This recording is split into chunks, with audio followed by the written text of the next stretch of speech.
Welcome to Saritha natural wife. ఈరోజు recipe వచ్చేసి తోటకూర పకోడీ.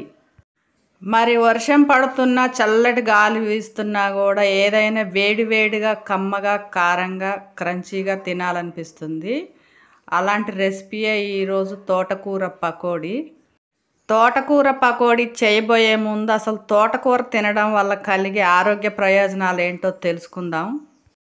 వీడియోని స్కిప్ చేయకుండా ఎండ్ వరకు చూడండి. ప్లీజ్ సపోర్ట్ చేయండి.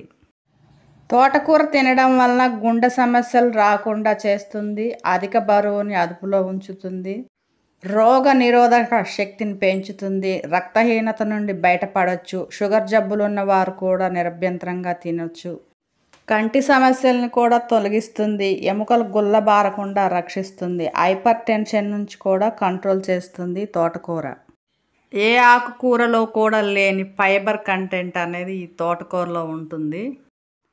పిల్లలు కానీ చాలామంది పెద్దవాళ్ళు కానీ ఆకుకూరలు తినటానికి ఇష్టపడని వారైతే ఇలా స్నాక్ రెసిపీస్ చేసుకొని ఎంతో తేలిగ్గా తినొచ్చు.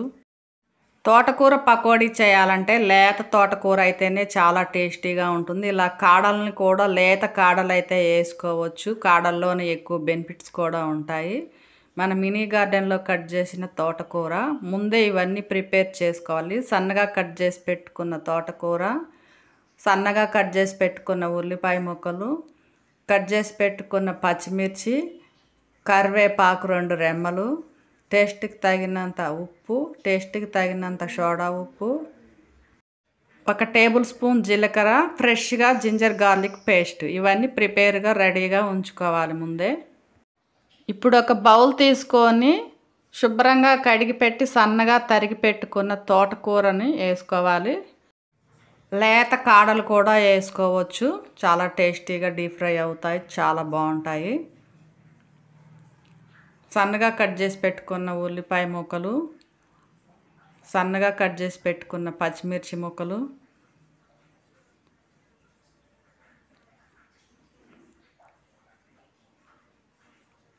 కరివేపాకు, టేస్ట్కి తగినంత ఉప్పు, ఫ్రెష్ జింజర్ గార్లిక్ పేస్టు, జీలకర్ర, సోడా ఉప్పు, కొద్దిగా కారం వేసుకుంటే చాలా స్పైసీగా చాలా బాగుంటాయి. కారం కూడా వేసుకోవచ్చు, తినేదాన్ని బట్టి ఎక్కువ వేసుకోవాలంటే ఎక్కువ వేసుకోవచ్చు.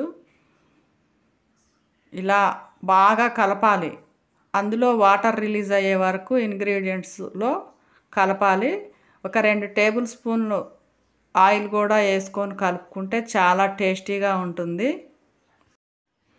ఇప్పుడు 1 టీ గ్లాస్ తీసుకొని 1 గ్లాసు దానిలో సగం అంటే 1 గ్లాసున్నర శనగపిండి వేసుకోవాలి. శనగపిండి వేసుకున్న తర్వాత వరిపిండి వేసుకోవాలి 1/2 గ్లాసు. అది ఆప్షన్ అనేది, వేసుకుంటే చాలా క్రిస్పీగా ఉంటాయి వరిపిండి కూడా. ఈ 2 వేసుకున్న తర్వాత బాగా కలపాలి. పకోడీ పిండి ఎప్పుడైనా చాలా గట్టిగా కలిపితే ఆయిల్ అనేది తక్కువగా పీల్చుకుంటుంది. గట్టిగా కలపడం వల్ల గట్టి పకోడీలాగా క్రంచీగా టేస్టీగా ఉంటాయి. ఇప్పుడు కొద్దిగా వాటర్ వేసుకొని గట్టిగా కలుపుకోవాలి. పిసుకుతూ కలపాలి. బాగా వాటిలో వాటర్ రిలీజ్ అయ్యే వరకు కలపాలి. ఈ విధంగా బాగా గట్టిగా పిసకాలి.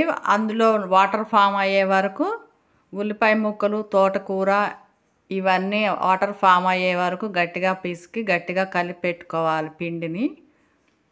ఇలా పక్కన పెట్టుకున్న తర్వాత ఇప్పుడు స్టవ్ ఆన్ చేసుకొని కళాయి పెట్టుకొని డీప్ ఫ్రైకి సరిపడా ఆయిల్ వేసుకోవాలి. ఈ పకోడీకి అయితే ఆయిల్ అస్సలు అబ్జర్వ్ చేయదు. ఆయిల్ హీటెక్కిన తర్వాత స్టవ్ని మీడియం ఫ్లేమ్లో పెట్టుకొని పకోడీలు వేసుకోవాలి.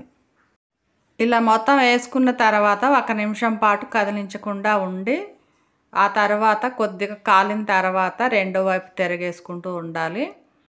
2 వైపులా చక్కగా గోల్డెన్ బ్రౌన్ కలర్ వచ్చే వరకు కాల్చుకొని ఒక స్టైనర్ సాయంతో సర్వింగ్ ప్లేట్లోకి తీసుకోవాలి. అంతే, ఎంతో టేస్టీ అయిన క్రంచీ వేడివేడి తోటకూర pakodi time pass snack recipe, evening snack recipe.